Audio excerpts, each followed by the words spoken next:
কুকুরের কাজ কুকুর করেছে, কামড় দিয়েছে পায়, তাই বলে কি কুকুরের পায়ে কামড় দেওয়া আমার শোভা পায়? আমার বৌদি এখানকার মেম্বার, হিন্দু মানুষ, হিন্দু মহিলা, মাইকটা ধরে বলতেছে আমরা নয়নকে ভোট দিয়ে জয়যুক্ত করতে চাই। একজন অসুস্থ মানুষ, আমি শালিখায় গেলে উনি সবার আগে যায় আমার একটা হাত মিলাই দেয়, দাদা আমি আসছি। আমি শালিগাঁও থেকে এইখানে আসতে গিয়ে দেখছি কত দূর, এইখান থেকে একজন হিন্দু মানুষ শালিখায় আমার খবর রেখে আমার সাথে সাক্ষাৎ করতে যায়। এটা আমার ভালোবাসা, আমি তাকে ভালোবেসেছি, সেই কারণে সে আমাকে ভালোবেসেছে।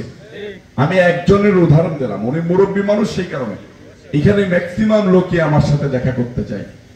উনি অসুস্থ মানুষ, এইখানেও অর্গানাইজ করে চলে এসেছেন। আমার বৌদি এখানকার মেম্বার, হিন্দু মানুষ, হিন্দু মহিলা, মাইকটা ধরে বলতেছে আমরা নয়নকে ভোট দিয়ে জয়যুক্ত করতে চাই। আমি ওনাকে প্রথম চিনলাম, এটা হলো ওনার সাথে আমার হৃদয়ের বন্ধন হয়ে গিয়েছে, আপনাদের সাথে আমার হৃদয়ের বন্ধন হয়ে গিয়েছে।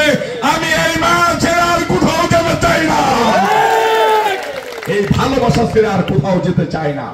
ওই ইট পাথরের শহরে আপনার মতো আমাকে কেউ ভালোবাসবে না, আপনার মতো আমার জন্য কেউ দোয়া করবে না। তাই আমিও আপনাদেরকে ভালোবেসে আপনাদের মাটিতে কবর হোক আমার, সেটাই চাই। আপনারা চান না? অত্যাচার করেছে, নির্যাতন করেছে, নিপীড়ন করেছে, স্কুল কলেজের টাকা নিয়ে গিয়েছে। আচ্ছা আপনারা একটা জিনিস বলেন তো, আমাদের নবী করিম সাল্লাল্লাহু আলাইহি ওয়াসাল্লাম যখন মদিনা থেকে, মক্কা থেকে মদিনায় যায়, রাসূল পাক সাল্লাল্লাহু আলাইহি ওয়াসাল্লামের উপরে কি অত্যাচার করা হয় নাই? হয়েছে। আমার রাসূল কি পাল্টা আঘাত করেছিলেন? আঘাত করে নাই। তাতে কি হয়েছে? ওই সময় কিন্তু আমার রাসূলের যে ক্ষমতা ছিল, পাল্টা আঘাত করে ইহুদি নাসারাদেরকে ব্যানিশ করে দিতে পারত, কিন্তু করে নাই। কেন করে নাই? সকল মানুষই আল্লাহর সৃষ্টি, তার উপরে কোনো জিদ নেই। এই মানুষ, আমরা আরেকটা জিনিস সবাই পড়ে দেখেছি, বইতে পড়েছি, কুকুরের কাজ কুকুর করেছে, কামড় দিয়েছে পায়, তাই বলে কি কুকুরের পায়ে কামড় দেওয়া আমার শোভা পায়?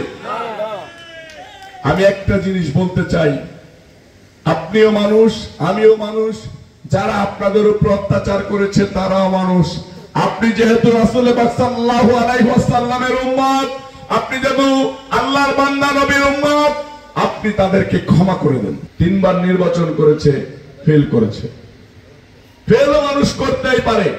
আমার দাদা নিতাই রায় চৌধুরীর কাছে আমি কালকে আবেদন করেছি, আমি কাজী সালিমুল হক কামাল দুজনেই বলেছি যে ধানের শীষের মনোনয়ন নিয়ে আসবে আমরা তার নির্বাচন করব।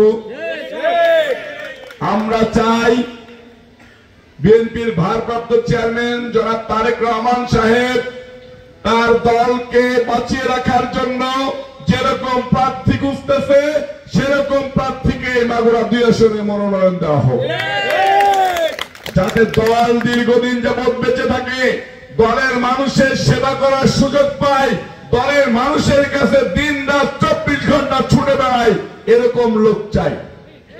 আপনারা একটা লোককে ভোট দিলেন, সেই লোকটা তার বাড়িতে বসে থেকে শুধু তার ছেলে মেয়ের নামের সাথে জব করলো, আপনারা কি সেটা মেনে নেবেন? আমি আপনাদের নাম জব করতে চাই।